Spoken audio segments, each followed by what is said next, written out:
Jesus went hunting on a beautiful summer evening in North Texas. A little after sundown, spied my first hog of the evening just behind the ridge. You can barely see it right there. The wind is blowing towards me at this point, so this should be an easy stalk towards this hog, no problem.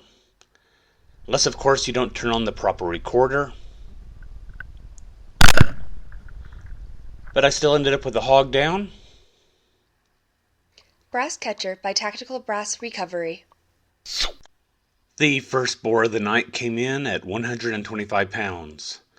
A couple hours later, got two more boars coming in from the same direction. Again, wind is in my favor at this point. Tonight I'm hunting with a Bering Optics Super Yoter-R thermal weapon sight, and it's mounted on a 6.5 Grendel shooting Federal Spear TNT 90 grain factory ammunition. Here I'm just going through the various levels of magnification for the sight, looking at the hogs that are out there at over 500 yards and slowly moving in my direction. The hogs are located well downslope from where I am on top of the hill, and we've sort of passed by each other in opposite directions.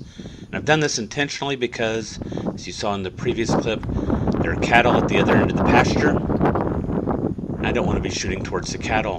I've also had a problem with one or both of the hogs being right behind that fence, and I don't want to be shooting through the fence. So I needed for both of the hogs to move away from the fence in order to have a shot at each of them. And then it's a matter of deciding of whether I want to shoot the largest hog first or the smallest hog first. And I decided that I want to shoot the small hog first, with the idea that it'll be easier to try to pick up the large hog on the run. That's the plan anyway.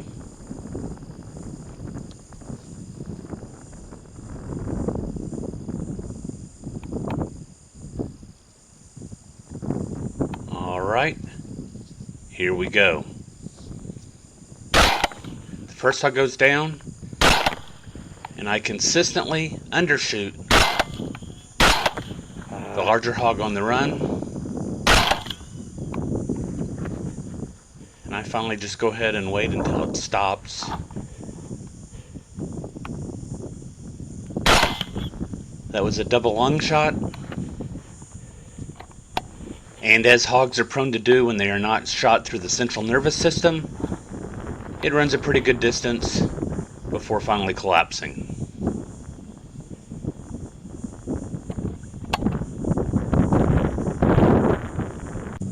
Now this first hog pretty well went down right where I shot it. The only problem was, when I went to go look for it, I couldn't find it. And I spent nearly an hour looking for it, and it just wasn't there, and this is why.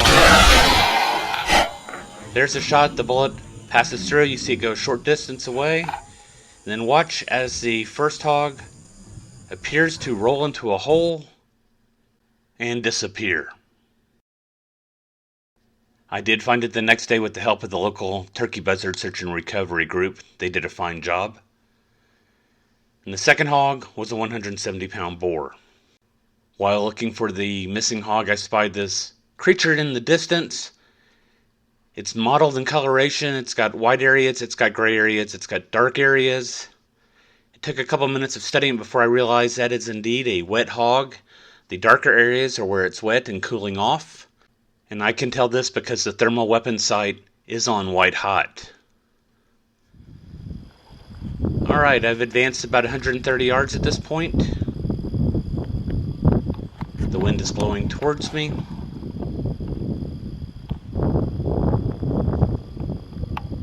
Alright, here we go. I shoot, he locks up immediately and goes down. I've got a hog down at 120 yards. This turned out to be a 190-pound boar. While driving out of the property, I spied these hogs from the truck. The headlights from the truck startled the hogs and they moved off to where they are now, and it slowed down, and I thought this would be a quick stalk, 2 or 3 minutes, close the distance. And this turned out to be something of a Gilligan's Island kind of hunt where it just kept going on and on and on as I followed the hogs. Up the hill, over the hill, towards the next hill. At this point I don't have a shot because of the horizon in the background and the houses in the distance. And I don't have any good backstops behind the hogs themselves. So I continue on top of the hill, and they're still going up the hill, so I'm still in the same situation at this point.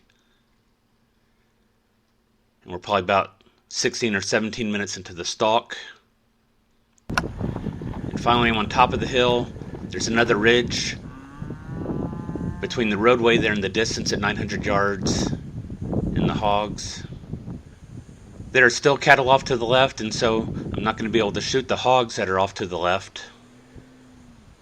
But these hogs look to be good to go. I'm going to start with a sow. She goes down. I missed that one. And then I pick it up right here.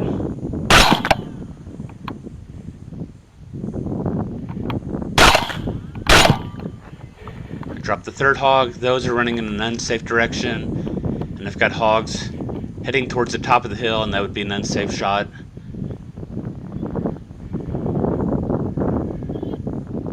And so I'm done shooting at this point, and there are all the cattle. So after 20 minutes into a 2 or 3 minute stalk, I came away with a 140-pound sow, a 35-pound female, and a 20-pound male, and these were the last hogs of the night.